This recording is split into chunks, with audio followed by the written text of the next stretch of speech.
Hey, and welcome to another episode of For Your Reference. This is our mini segment before the show called Your Phrase or Mine. So, OT is going to give us a phrase, idiom, or ancient proverb, and I'm going to have to guess the literal meaning or modern day interpretation.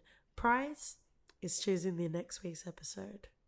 All right, so my proverb for today is from Africa. Okay?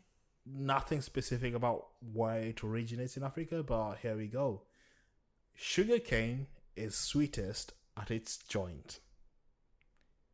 I will take the modern day interpretation and say that whenever you start out in life, it is always the best part of the journey because as you continue along that path, there will be trials and tribulations that will make you bitter for the experience. So make sure you enjoy it at the initial. Oh, interesting. You're almost there. Well, what they meant was that it's the good and the sweet things in life may appear difficult to achieve, but in the end, it's worth it. I feel like you loosely came to the same meaning and interpretation. No, mine was different, and I would fight you that mine was better. Oh, this is so you. Well, surprise, Us is coming out in Australia this week, so most likely we will both decide to do Us next week, so we both win. Yeah, Jordan Peele week. Woohoo!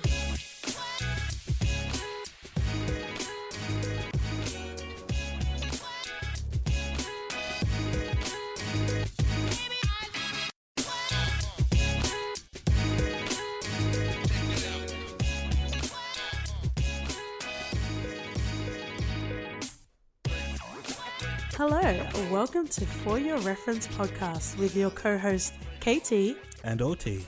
Yeah, and today it's actually your pick Yes, because it you is. won your phrase or mine last week.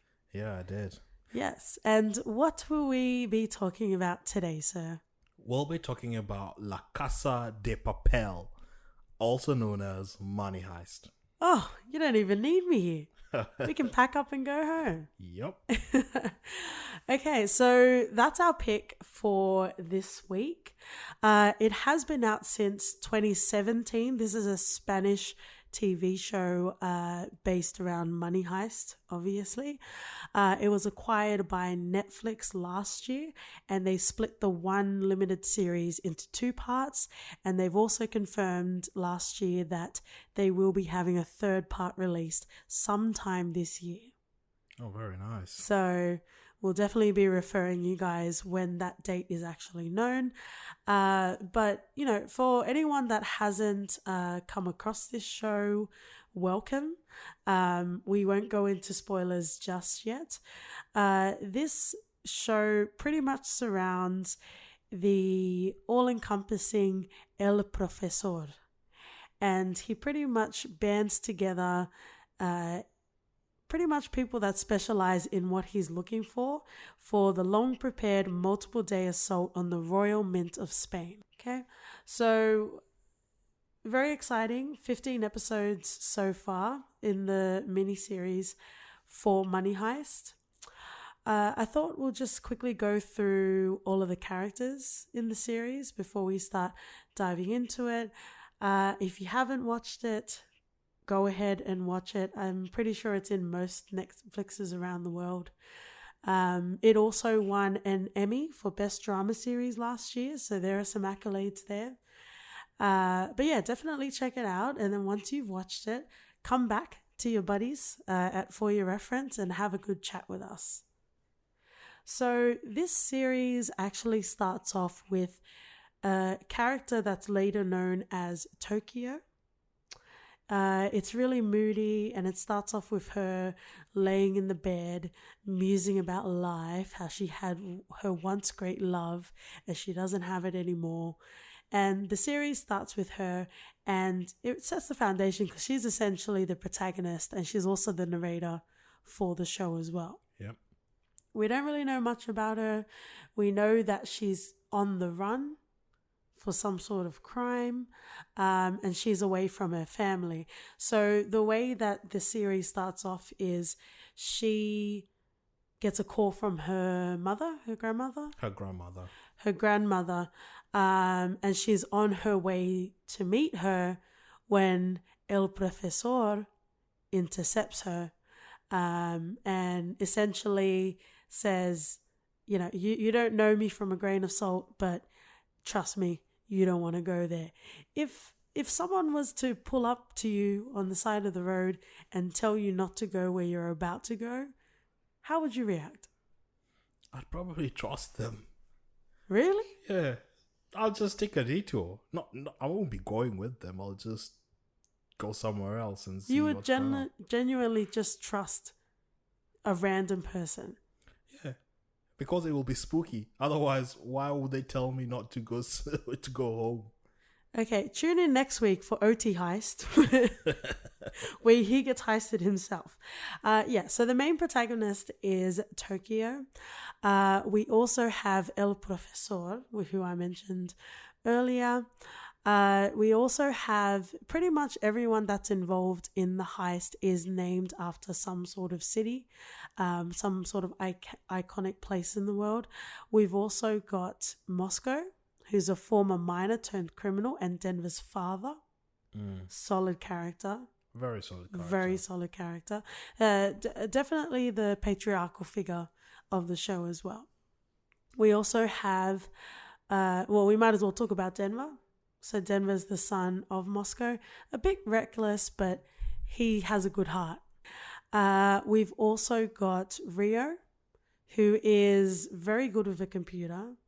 And he also is essentially the love interest for Tokyo. We've got Nairobi, who's a lovely little lady. She's very good at forgery, which becomes very handful, very, very useful as the show and the heist goes on as well. We've also got Helsinki and Oslo, who are pretty much the brunt and the brawn of this series. And we've also got Berlin, who I will forever say is not just my favorite character in Money Heist or La Casa de Papel, but just in general, I think he was a very solid character with a lot of dimension. So those are the main sort of heist characters. And then you also have main characters as well on the other side of that. So you've got Raquel, who's an inspector of the National Police Corps. And she's essentially, chasing El Profesor and trying to get ahead of him. You've also got hostages that we come to know quite intimately through the series. So we've got the despicable Arturo. Yeah, he's really bad. Super gross. And Monica as well. But one thing about Arturo, you definitely want him if you're a hostage, right? No. If you're a hostage, you'd want someone like Arturo there. No. Well, maybe I would want him, but I wouldn't want him as the person in power. Not in power, but at least you'd want him in there causing all sorts of distractions because he helped a lot of the hostages out. He needed to stand down. Well, just because we were rooting for the bad guys, but if you're a hostage in there, you definitely want Arturo in your side. Okay, so you talk about rooting for the bad guys. Let's talk about this because it is quite an interesting spin. I think more and more our appetite for, I guess, heroes that have gone bad or relatable villains has become even larger now. And yes, they are, committing a crime. But at the same time, it was made very clear that El Profesor wasn't someone that was out for blood, like Berlin, for example. He was someone that was calculating, but he also had some sense of humanity. Even throughout the heist, he made it very clear that there essentially wouldn't be any collateral damage in regards to the hostages.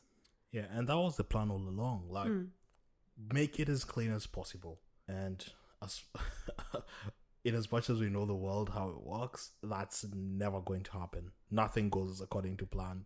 Yeah, exactly. But I think, you know, because they had their own sense of moral code, you kind of respected that and you kind of just wanted to watch the story unfold. Yeah, true. So let's talk about Raquel. What are your thoughts on Raquel? I thought she started off as someone that was very strong, but you could see behind her eyes that there was some vulnerability there. And I got a bit annoyed at the way she was handled throughout the series. But again, I have a very strong sense of strong woman characters and the way that they were written.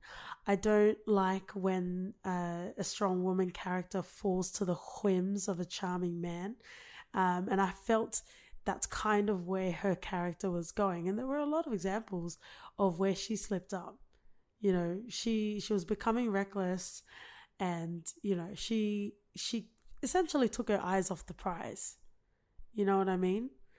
One thing that I thought was a bit ridiculous, and if you're ever planning on rewatching Money Heist, which I would strongly recommend, it really pissed me off how she would be in the tent, her hair would be down, but as soon as El Professor called, she would have to put it in a bun. And every time she put her hair in a bun and she put that clip in, it was crunch time. That just means it's action time. But as soon as I pointed it out, you couldn't not notice it, could you? It was quite noticeable. But what I'm saying is, I didn't mind it. It was really gimmicky. It's a thing. It's not gimmicky. It's like, she's rolling up her sleeves. You know when you're watching Rambo and Rambo puts up the bandana? Adrian! Wrong movie. That's wrong movie. He plays the same character. When Rambo puts on the bandana, you know it's action time. Like shit's about to go down. Really? That's a similar thing, yeah. It's not gimmicky. It's just fun. Like, yeah, it's a thing. It's a quirk. It's a personality trait. Like, yeah, just roll with it. Oh, a personality trait. Yeah. Interesting. What did you think about her? I think she did the best she could, considering her background. She had an abusive ex-husband. Yes. Terrible trash. An ex-husband who had gotten together with a sister, which is, you could not pray for such a thing on your worst enemy. Like, it was so surreal that she was actually able to function and to go to work every single day and have all this mess at home, and just compartmentalize everything. But yeah, so I think she was quite a strong character in that aspect. If she wasn't dealing with the sort of shit she was dealing with, I would definitely think she was probably weak. She slipped up a lot. And when El Professor... And that's down to the professor being good rather than her being terrible. Yeah, but there were also times when Professor slipped up as well. Really stupid little mistakes along the way. And you're like, you're not actually an expert. You don't know what you're doing. I don't agree with that. Like, the moments the professor slipped up, there were moments where, like when he was at the junkyard trying to get his fingerprint of a car. Uh-huh. And he had to cover himself with blood and just to look homeless. Mm-hmm. And we have this scene where they actually meet with Raquel. And Raquel realizes something is not right the second she turns her back on him. Uh-huh.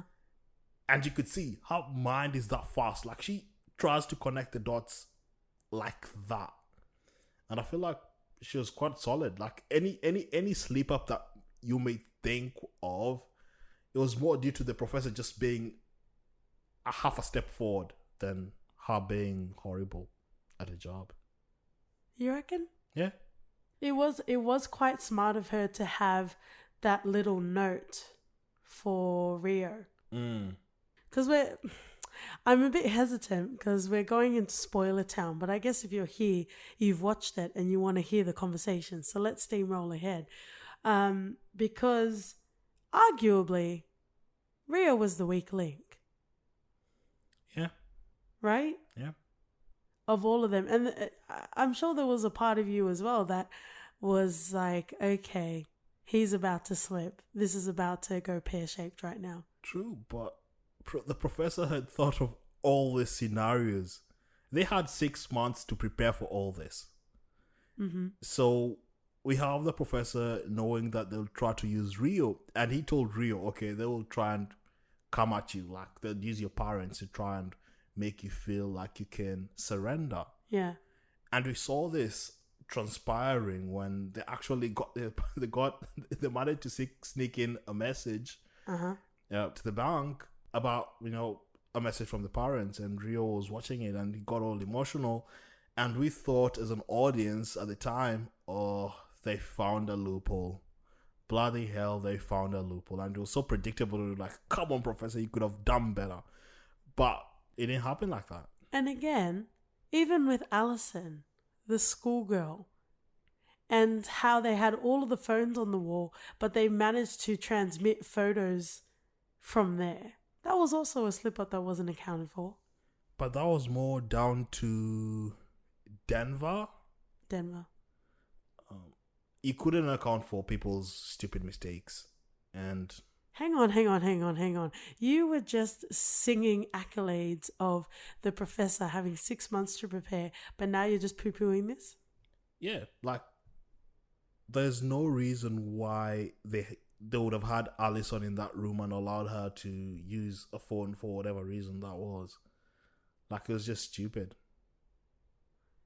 It wasn't really a rape scene, but there was unwanted sexual advances between Allison and that other schoolboy. Yeah, he tried to take a picture of her Breasts. naked or groping her and sending it out to the other school kids. Fucking gross. Did he end up dying? I hope he did. No, he didn't. He actually managed to escape thanks to Arturo. Arturo. Is it time to talk about Arturo? Where do we start? Well, it starts off as, I think Monica's the first one we see. And then it pans to her talking to Arturo. And you see that he's the big boss and they have something going on. And then you discover that's not his wife. Yeah. And I'm pretty sure he was asking her to give up the baby as well. Yeah, he found out that Monica was pregnant and he wasn't pleased. Because he was married, had a family, had a kid. They want to rock the boat, A lot of these things go that way. Where if you're a side chick, you know that the probability of the person leaving their family for you are pretty slim. So, and that's how it went. Yeah. But we come to see Arturo falling in love. Don't you even try to tell me that there's character development with that Arturo man. There is character nothing. development. No because way. at the I start, will fight you. At the start, we shown Arturo as not being a caring person, and he was in it just for the sex or whatever it was. But during the heist, he feels like he's wronged Monica, and he has to do something more for her. Exactly. He becomes more protective. He becomes he cares more about the pregnancy. And when he heard that Monica wanted to get an abortion, he almost flipped a switch. Like, no, but that's exactly it. What you said during the heist, he didn't know whether he was going to get out, so of course he was going to try and shack up. Sometimes you need a life or death experience to just knock some sense into you with your side piece, not with your wife, because your wife's not there. But even so, remember the last phone call? I think it was during the end of season 1 or part 1, where they managed to get Arturo to talk to the wife. Mm-hmm. And do you remember what he called the wife? He called the wife Monica. Because it's all Monica all day, all night, man. Nah. Yeah. Nah, kings didn't leave their queens for common whores. Well, she wasn't a common whore. She's quite intelligent. Okay, she was a mint whore. She's an intelligent person just caught up in a relationship that she thought. She was. And because Arturo did promise that they would be together forever. He did. Before the heist. No, he did. Yeah. That's and why she that got was so all upset. that was all before her being pregnant. I think that just scared Arturo. And I'm not trying to make excuses for him because that's shitty. But the pregnancy just threw a spanner in the works and he didn't feel like he could give up. It just felt all too real. You know what I mean? Like he can have this. Also, it's not real when you're actually cheating on your wife. Once the baby pops out, that's when it feels real. Yeah, I'd say so. It's all fun and games until then. Oh, is it? So should I be waiting 9 months until I see a good surprise? There are a lot of OTs out there. Oh my. Prima noctis? Yeah.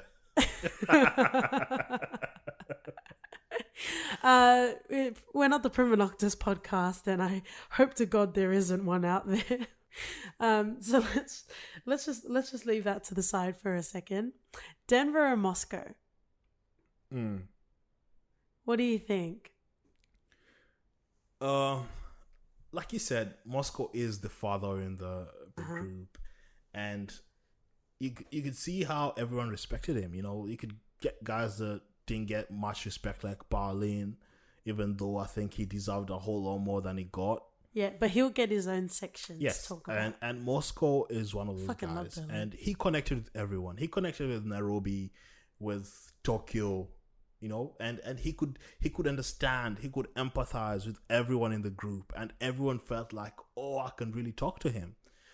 And we saw his relationship with Denver. He felt like he had failed Denver growing up, and he took Denver under his wings because the mother was a drug addict, and he had to cut ties with her. So it was pretty much the whole lives was just him and Denver.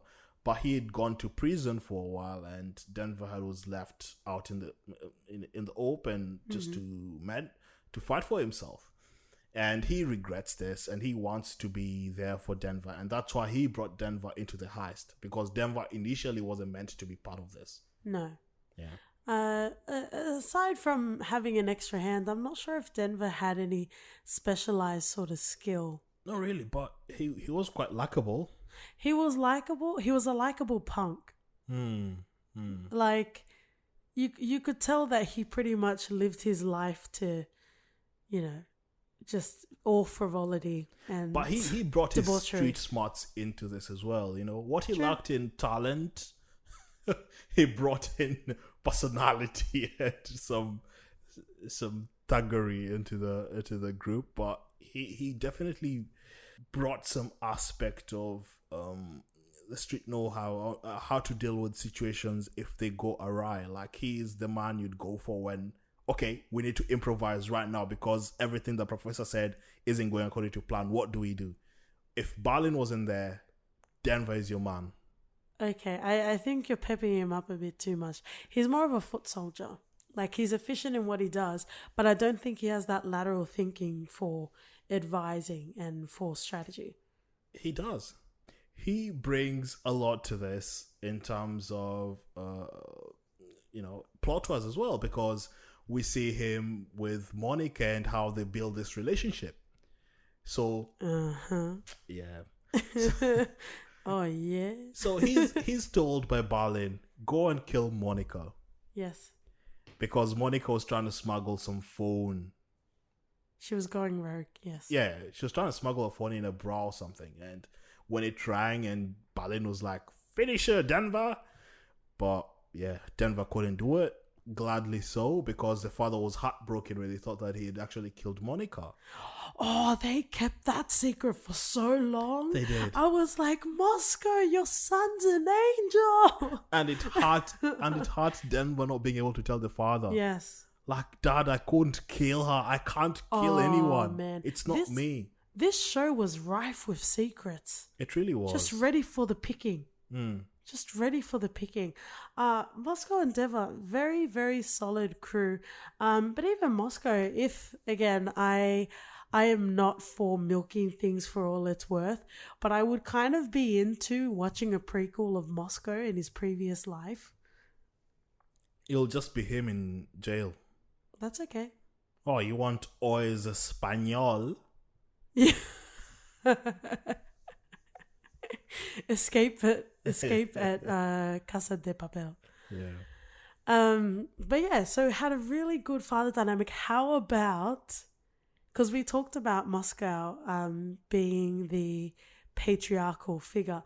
How about when he tried to pull Tokyo up on her bullshit? Oh, I love that. Tokyo was being really spoiled.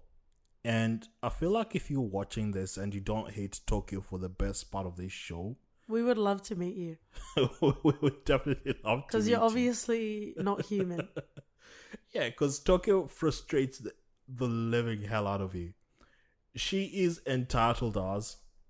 She feels like everything just needs to go her way. Yeah. Like, it took a while, and I feel like once Moscow did tell her what, just you're full of shit and Don't drag don't drag other Rio people down in this. with you.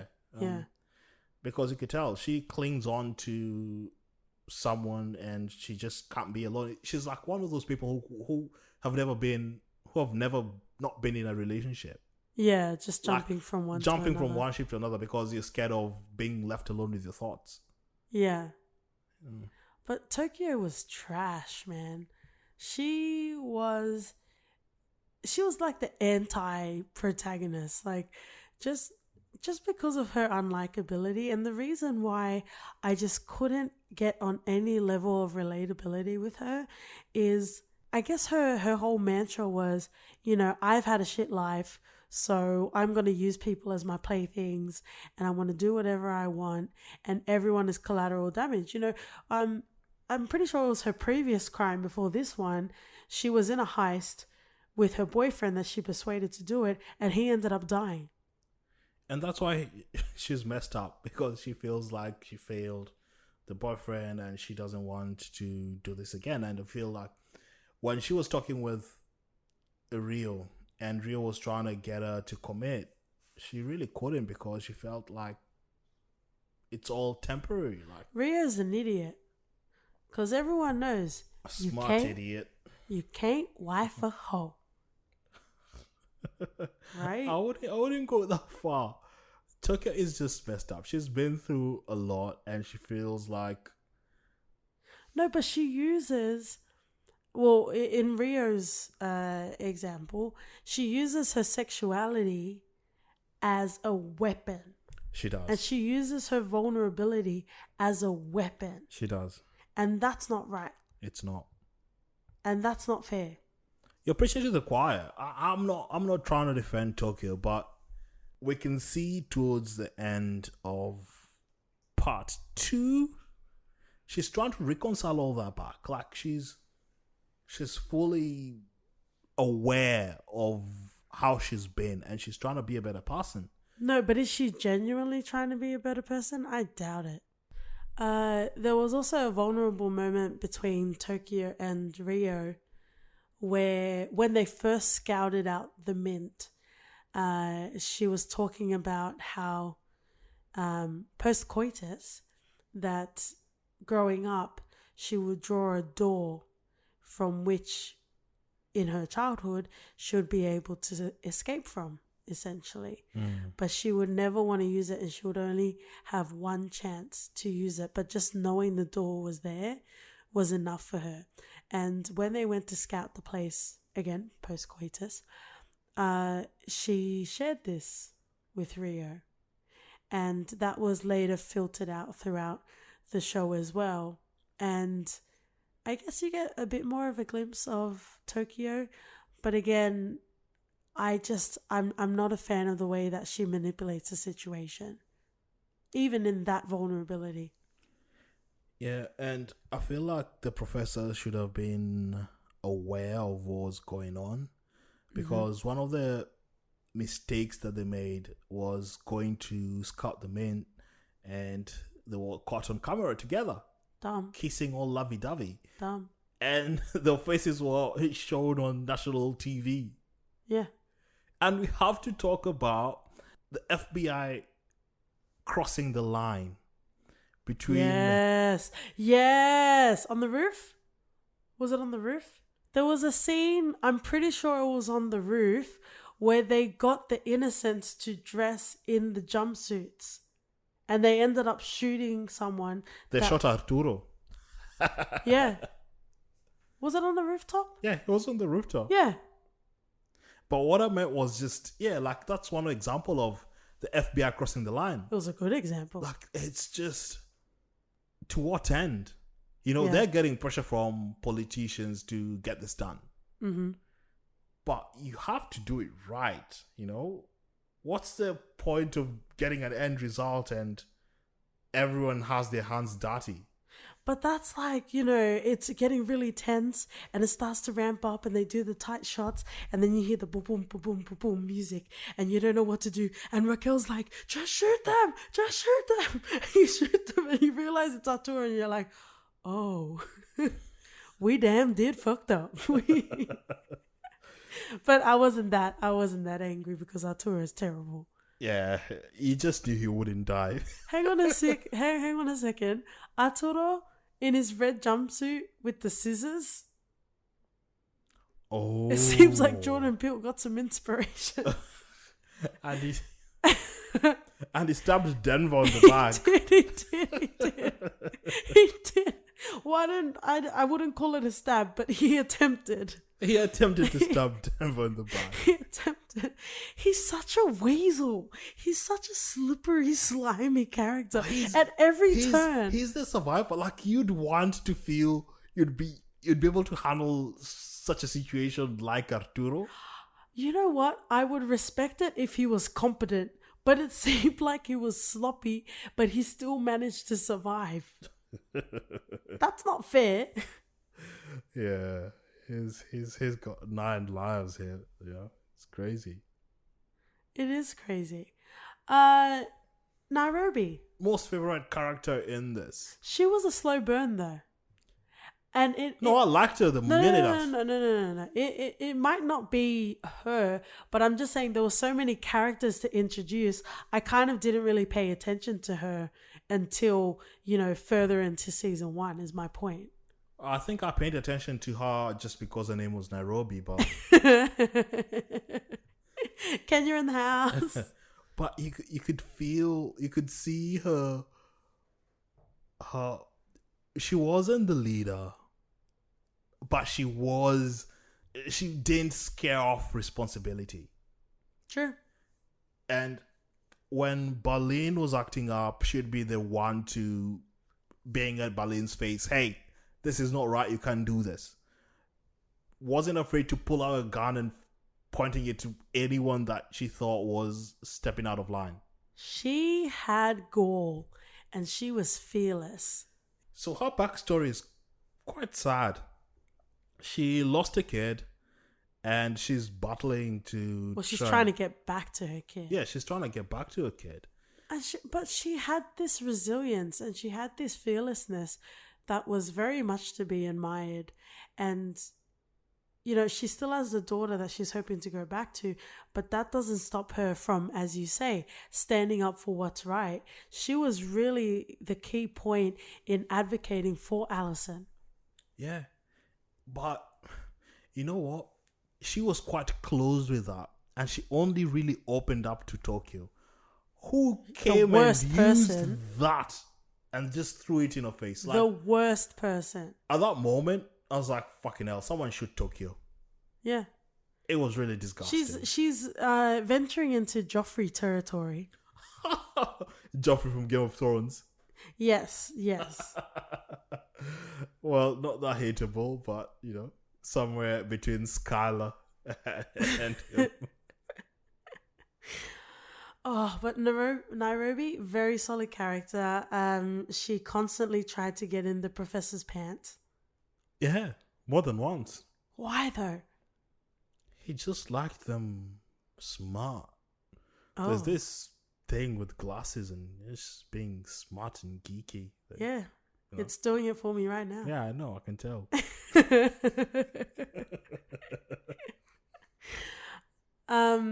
So do you want to talk about actually no, before we talk about more of the main characters, let's talk about Engel. Angel? Engel. Well, let's call him Engel. And for all of our Spanish speaking listeners, lo siento means I'm sorry. So that's as far as I go. But he is the colleague of Raquel. It is to believe that they've had one night of passion. Yep. Years ago. Ages ago. And he's just not letting it go. So he actually becomes quite pivotal near to the end of season 1. So I just wanted to talk about it. So we say season 1 even though it was released as one series in Italy, but because it's continuing on Netflix, we'll just call it season 1. But near the end of season 1 is where the crash happens with Angel and where he leaves the voicemails. So I just wanted to spend a bit of time talking about him. Yeah, so he's hung up on Raquel. They had this night of passion. Raquel didn't really reciprocate the feelings. It was just more of a one-night stand kind of thing. So he's battling this, or is not really battling. He doesn't want to advance his career. He's tied pretty much to Raquel, and everything he's done in his life from that one night of passion has been for Raquel. Everything for Raquel. Not his wife and kids. Not for his wife and kids. They're just all secondary. Well, that's okay. It's true. Yeah, so he's hung up. Don't be coy. You were backing your best friend Arturo. Yeah, and loving the mistress. And he's been put in the friend zone. So... But let's talk about this without getting too PC or too feminist. One night of looking at him, probably not the best sex, but one night of relations with a man. Why do you feel like you're entitled to that woman just because you've had one night of sex with her? Because you're better than the ex-husband who was cheating on you with the sister. Yes. But you also have scenarios where you have these guys like, oh, I'm so nice, I'm so unassuming, but secretly you want to fuck it raw every single time. Can you not be nice and want to fuck someone raw? Well, you can, but I'm not giving Angel that grace. It's just... He's had a crush on this lady. And... So? Raquel finally gives it up. Of course he's going to be hooked on that. I feel like Raquel knew that. You have your crush on Halle Berry, but it doesn't mean she's going to give it up. Oh, just wait. Okay. For our dedicated handful of listeners, if you're one of them, Halle Berry, feel free. Here's your invitation. We cordially invite you. But I feel sorry for him. He's not... Raquel doesn't really see him as a romantic partner, which is sad, and which is why he's even more diligent when the professor starts wooing but then you just Raquel. come off as a jilted lover at that point. Regardless, but he's the one that actually started breaking the case.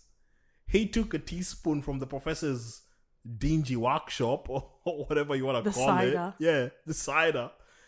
And he knew the cider was fake from the get-go. Yeah. Like, he's from a background where I think his parents or grandparents used to own a cidery. Let's call it a cidery. Let's go with that. And he knew his ciders from, he notices, he takes the professor's fingerprints, sends it to the lab for analysis, and he gets into a crash before he could tell anyone about this. I felt like even then, we knew, you're old when you actually want to know more details about how he sourced the apples and how the cidery works, right? But this is actually a perfect example of what I was pointing to earlier, because it felt like El Profesor was smart when the narrative warranted it, because Angel, even though he was amazing and he was very capable, he literally just followed El Profesor into that place. The same, granted, it looked like a cidery at the time, but that's the same place that he has his bunker and where he has the phone as well. So if El Profesor is so smart, first of all, how did he get tailed and not notice that Angel was following him? And second of all, why would he set up his base at the same fucking place that his decoy is? You hide in plain sight. That's the number one rule of hiding. Yeah, but in that case, it wasn't really hiding it because it was literally there. Plain sight. Like he had the front of the shop where it had all the cider, and then the back end he had the, control tower where he could monitor everything. But I had no qualms with that. I've got the He was followed. He was followed because there was no reason for him to hide. He's innocent. He's just another civilian. He had his backstory with the cidery. That doesn't answer how he got tailed. You can tell anyone. He should have known that he was being tailed. What's his background? Because El Profesor, his father robbed banks. And this was actually his father's plan, wasn't it? Yeah. Yeah. So he should have been smarter to know that someone was tailing him. Just because you're from Kenya and Nairobi loved El Profesor doesn't mean you need to side with him every time. I'm not siding with him. I'm just saying he had nothing to hide. If someone follows him, he's following him as a civilian. Was he without blemish? Was he without flaw? He had his flaws. And we'll come to that. But for this, I'm not holding it against him at all. Okay, well, before we move on, because we were talking about Angel, he left so many messages on Raquel's mobile, on Raquel mum's home phone, and on the I don't know what you call it, their headquarters in the tent. He left so many messages on there. How was it that if not Raquel, no one else intercepted those calls except for Raquel's mum that has Alzheimer's? Convenient. She didn't want to listen to her voice messages because she assumed that Angel is dying. And the first bunch, like the first 10 messages were pretty brutal. They were just about, it was just sounded in like a jealous, jilted lover, ex-lover or stalker. But as you said, he did kick off the investigation. Yeah, but nothing about the first 10 messages had anything to do with the investigation. It was just him calling Raquel a bitch and I loved you. I followed you everywhere. I protected you. Eggplant, you up? Yeah. So, I don't blame her for not listening to it. No, I just thought that was a convenient plot hole. Okay, let's just leave it because I could go on day in and day out about this. But let's focus on some other characters. Is there anyone you want to particularly go to? Berlin. Oh, can we leave Berlin till last, actually? Oh, so who do you want to talk about? Professor, is there anything else you wanted to talk about with him?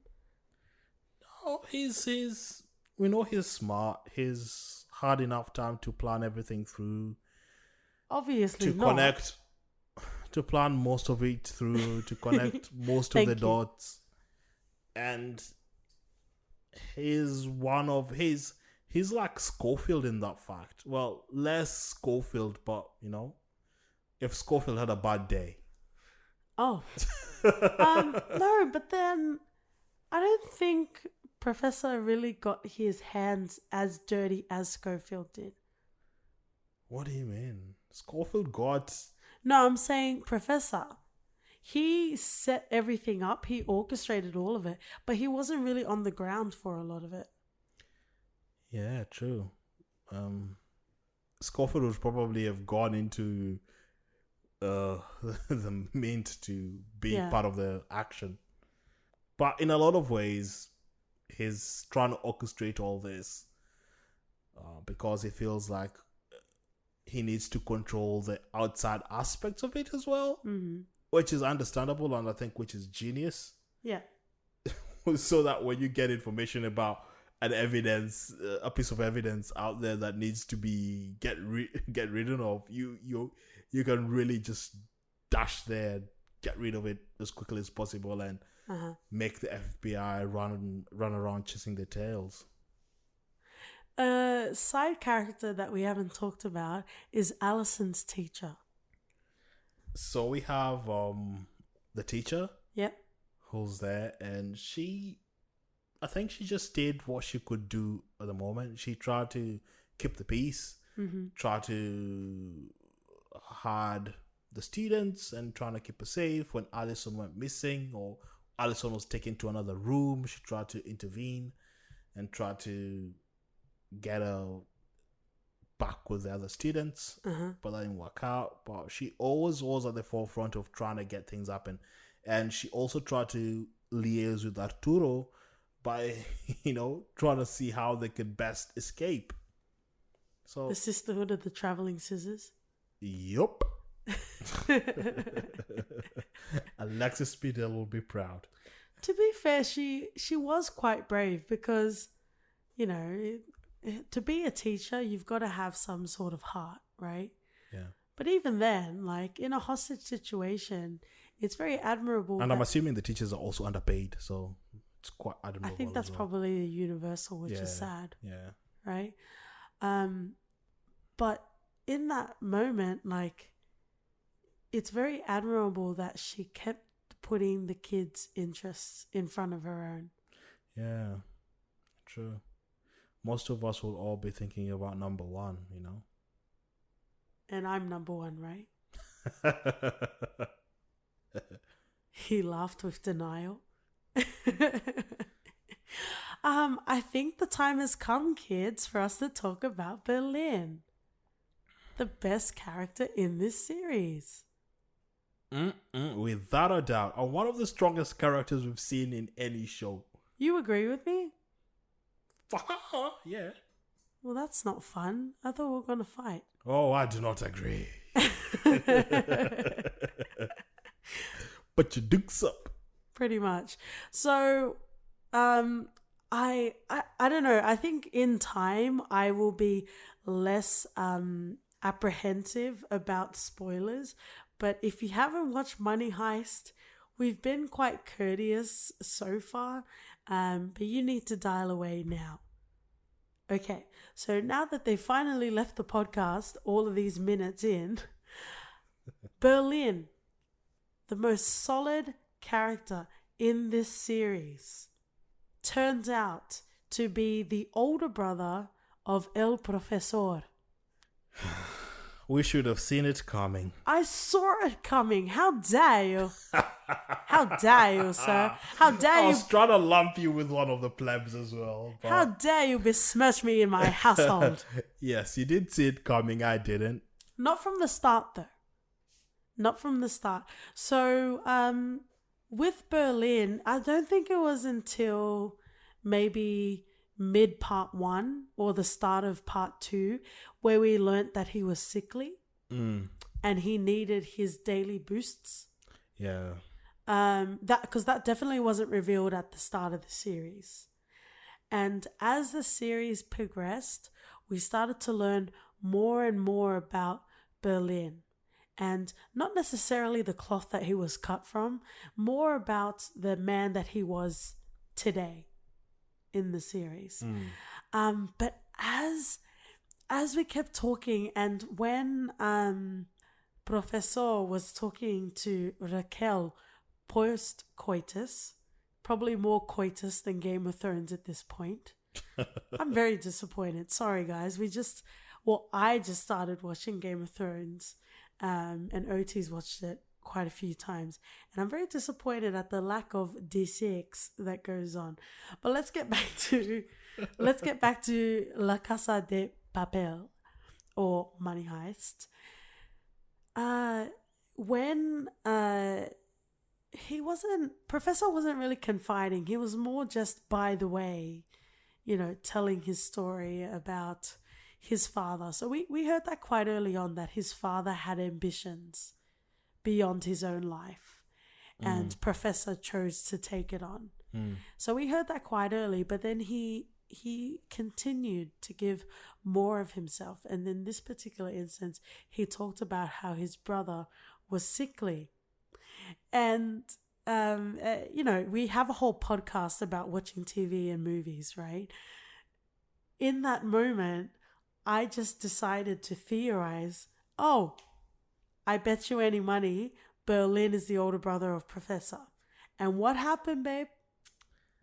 It turned out to be true. I'm the people's champ. What can I say? Well, how did you see Berlin? What did you think of him as a character in terms of his relationship with his crewmates and the reason he was set out as a leader by the professor? He may not be the man that you want behind your back, but he's always the man that you want in front of you. Yeah. He's there to get the job done. And we actually, maybe not on this podcast, but just through our viewership, we constantly talk about characters that, their sense of morals are either non-existent or they are thin compared to the leader.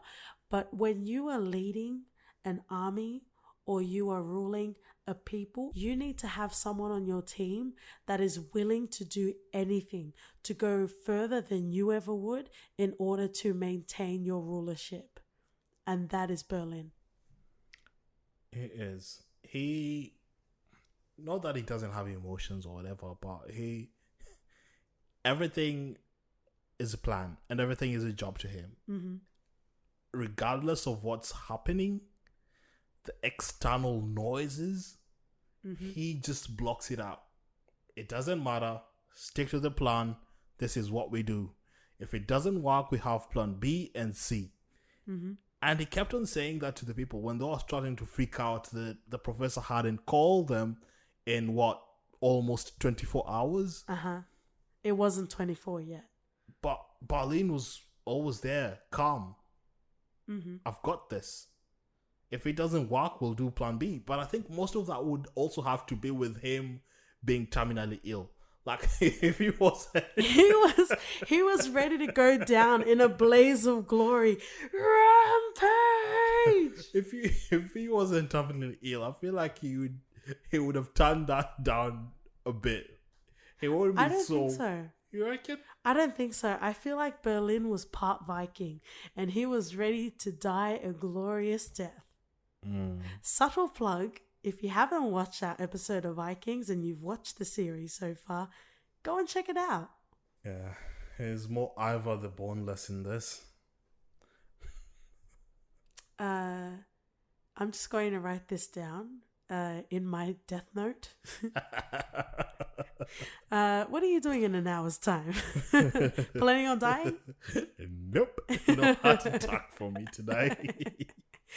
Oh, but Berlin, he had so much depth.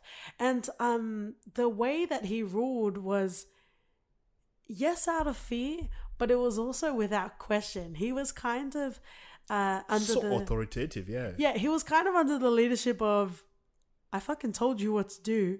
Go and fucking do it. I'm not going to paint you a picture. Just go and do what I told you to do. And I'm not going to explain shit. No. And I guess that was part of his armor in order for him to be able to be himself, because there was this vulnerability in him as well, because he was a dying man. Yeah. And what did you think about the chick he was fucking? What was it? One of the hostages. He was looking for some sort of not relationship per se, but companionship. I think it was beyond the physical, definitely. Yeah, it felt like he just wanted someone to be around him before he died. But, a lot of the time you hear about sex workers saying, some of their clients don't even have sex It's that companionship that you're talking about. You know what I mean? Yeah, they need to And be getting 50% discount though. Just saying. hey, man, you know, they can fulfill you in many ways. It doesn't always have to be stanky ass, raw dogging ass, Oh, raw dog, you know you. the six. Oh, that's from Shrill, right? Eddie Brand's weird boyfriend, referring to the sex as raw dogging because he likes it. Oh yeah, he did, didn't Yeah. he? Yeah, he did. Hmm. Yeah. So actually, check out Shrill. We've tried it. It's quite good. It's not bad. Yeah. But let's not let it leak into our lovely chat about Money Heist. So going back to Berlin, he was essentially the iceberg of the Titanic. You didn't see how much he had beneath the surface Mm. because he was shouldering a lot of dimension. And in his acting alone, I don't know, he was just so charismatic. Just like in Black Panther, when I talked about Jamie Foxx's natural charisma upside down in Django Unchained, right? There was something about Berlin that you just rooted for. Yeah, definitely. He's likable, Hmm. which is weird because for such characters who are like Berlin, they're not as charismatic. I think it depends on the actor. So shout outs to the casting for the Yeah, show. definitely. Oh, whoever was the casting director really did a good job on this. Definitely. But yeah, with Berlin, there was so much depth that was going on beneath the surface. But I felt like we were going to get there. You know, even from the start of the series, I wasn't really sure where we were going, but I was happy that Berlin was on the journey with us. Mm. So we get this moment with Berlin and the professor Uh huh. singing. Oh, Do you yes. remember just how much you cried? Well, the good thing is, and I'm pretty sure it was deliberate, that Bella Ciao song was played throughout the series.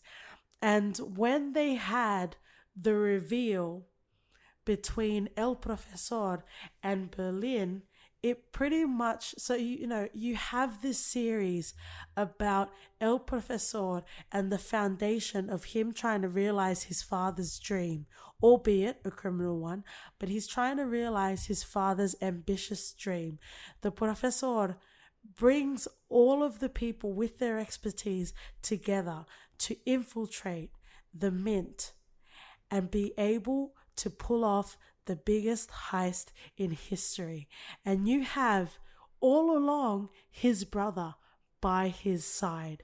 And you have that scene where you have El Profesor and Berlin sitting at that table drinking wine, and they start to sing Bella Ciao, Bella ciao, Bella bella Ciao, ciao, Ciao, ciao, ciao. Ciao. And it becomes this crescendo, not just to the series, but to the acknowledgement of their brotherhood, Of their love for each other. of their love for each other, if you'll pardon the pun.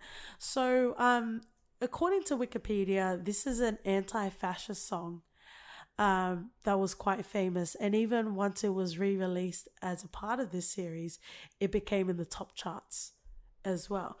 But essentially, it follows the narrative of someone that is trying to pretty much escape the invader. In this case, they're talking about German troops, and what becomes of this person, and how, you know, if they come for me, please bury me in a mountain under the shadow of a wonderful flower.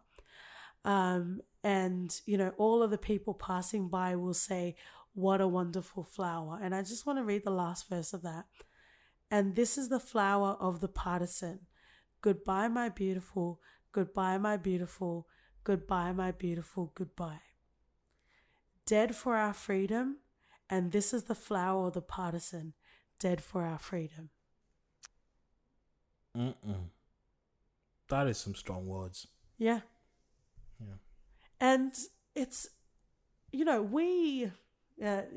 part of the reason why we started this podcast is because we watch a lot of TV shows and a lot of movies, pretty much just to escape the day-to-day sort of droning of life. But even though we watch a lot of things, not a lot of shows or movies touch us or remain with us after we watch it. And Money Heist was so beautifully stitched together in the tapestry of the narrative. The writing was great. The acting was great. The use of the Bella Ciao throughout the series was phenomenal. I agree. And 100%. it would definitely be on my lists of, things that people should watch. We don't quite understand it because we watch a lot of foreign sort of films and TVs and also animes as well. So we are well versed in subtitles. We're also conscious of the food that we can eat while we're reading subtitles. But we do also understand that there are some viewers out there that do have an aversion to reading subtitles. So this is definitely one to whet your palate. Or if you're watching it on Netflix, you could also just change the audio to English if No, that's sir. your thing. No, sir. We do not stand dubs in this household. Well, not everyone likes reading subtitles. There's just an option for you dub lovers out there. I guess so. And we definitely need to cover an anime because we haven't covered an anime at all. But the reason why I bring that up is sometimes hearing, not actually listening, but hearing the language in its intended purpose is more powerful, and you get more inflection and you get more dimension to the story than to just hear it in an English version. You know what I mean? Sometimes it doesn't translate, if you pardon the pun, as well. True. And it's part of the experience, right? Yeah. Like the tonal variations are quite unique and interesting, and it engages, it captures you, it takes you into a different world. Like it's just it transcends how it would be just if it was in English. Because it's their words and it's their language, and they know how to bring exactly. Yeah. So if subtitles isn't your thing, just try it out and you will love it. But if you watch dubs, we welcome you with both arms. Maybe just one arm. Yeah, one arm each, both arms. And stick around. We promise that you will slowly start to love subs. And we're not gonna turn people away out of our manger, so to say. True. So the show part 2 ends when they've successfully escaped. Yes, and I was hoping Tokyo will get sniper shot from a roof or something. And Raquel is meeting the professor in some island. Where is it? It's Palawan in the Philippines. Yes. In the Philippines. So it's kind of like a happy ending for most, and I was content with that. You know what? Like, it kind of felt like that was it. And even on the Spanish series, it was only set out to be what it is now. A two-parter. No, but it was even just one series with 15 episodes. Because it pretty much just closed the chapter there, right? Which I guess, first of all, what do you think about expanding the story? Possibly expanding it, because what else are you going to talk about? And second of all, should it just have ended the way that it ended? We've seen a lot of shows cling on by the skin of the teeth. Yeah. Try to do season after season when you know it's way past it. Yeah. And it's sad. And to a point where I feel like me watching Money Heist is more towards the fact that it kept me engaged for 2 seasons. Uh-huh. I'm not sure what they're going to do for this because I don't think they'll be doing another heist. Yeah. Surely not. Well, it might be like Prison Break. Trying to capture other people doing But Prison heists. Break was good though. Just the first They should season. have. Just the first Yeah. season. Like, They should have just left it alone. yeah, but I understood the second season them trying to be on the run, Uh-huh. but it should have just ended after that. Professor on the run. But whatever it is that Netflix has in store for this, I hope it's I guess worth we'll it. see. Oh, and we hope it's worth it. I hope because it's worth it. it's a solid series that doesn't need to be tarnished by having additional episodes that just bloat the whole thing. Because we are human. So even when we love something and it ends, we're screaming out, please give us more, give us more. But, you know, the sensible side of us is like, let's just leave it, you know? Like, we had some fun. It ended well. Let's just leave it alone. So I guess, you know, the jury is out until Netflix comes out with a third part. In the teaser sort of trailer, it's not really a trailer. It's more of them coming back for a table read. We see Berlin at the table read. So it's very exciting. And I'm not sure where we're going to go. It's probably flashbacks. This show is notorious for flashbacks. Yeah. So it may well just be that. It probably will just be that. But then what becomes of Raquel, right? Like, there's a lot up in the air. Yeah, I don't think Raquel would hang up a badge to become a criminal now. But she kind of has. She's abandoned. Not a criminal. No. But she's at least abandoned her life because she's associating with a well-known. Oh, I don't know if he's known, but she's associating with, to her knowledge, a criminal. Yeah. And she loves her kid so much, but she ran off to be with that man. But, you know, that's another story for another day. Well, she does need love, so sometimes you just have to look after yourself. I guess so. And the husband's always there, so shared custody isn't that bad. Any final thoughts before we close off? I just hope they do a better job with the third season than they've done with things they've tried to reprise, like Arrested Development, which I felt was a bit below par. But don't forget, there's always money in the banana stand. Yes, Job. And Fuller House. Ugh. So, I'm not really... Did anyone really expect anything out of Fuller House, though? Yeah, I don't know.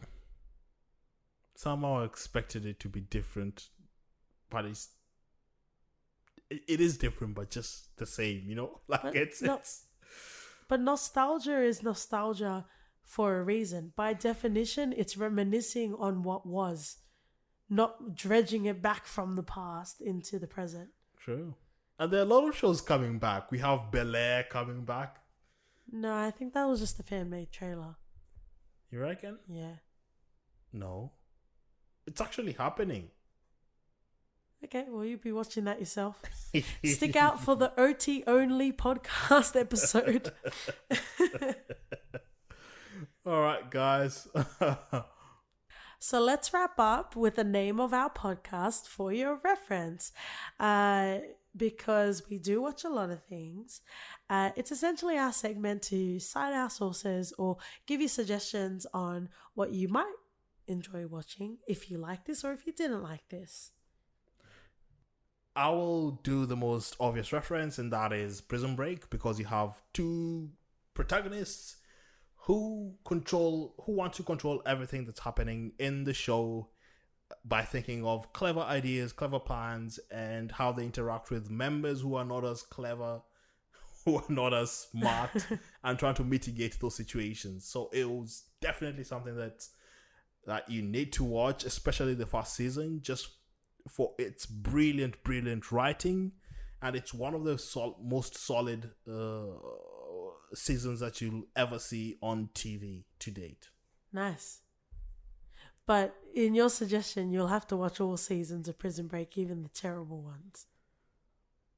If you want to, but Nani? If you've seen the first one, you can just pretend you've watched the whole thing. Okay. And this week, for your reference, I'm going on a bit of a different tangent. So, Money Heist was a very smartly written show. A lot of the time, you're talking about bank heists, which are for the common plebs out there. They went to the source where you actually print the money. And we didn't give Nairobi enough accolades because she was paramount to that. Amazing. So what I would recommend if you enjoyed watching Money Heist, another Netflix show, Dirty Money. So that pretty much takes different topics every episode. The first one is about Volkswagen and the carbon emissions that they talk about. You've also got an episode about Skrelly. So it's not necessarily about, full-on blue-collar crime, but it's still people taking advantage of the system and committing crimes in a way that they felt like they could get away with it. Yeah, and it's real life, so there you go. Yeah. So thank you so much for listening, you guys. We would strongly encourage you to check out some more foreign cinema and some more foreign film because you essentially expand your repertoire of your viewing experience. We are on main sort of podcast mediums. We're on iTunes, Spotify, TuneIn, Google Podcasts, and a whole lot of others. Check our website for more details. We're also on Twitter, Instagram, and Facebook. Remember, you can write us an email at hello@fyipodcast.com. See you guys. Bye.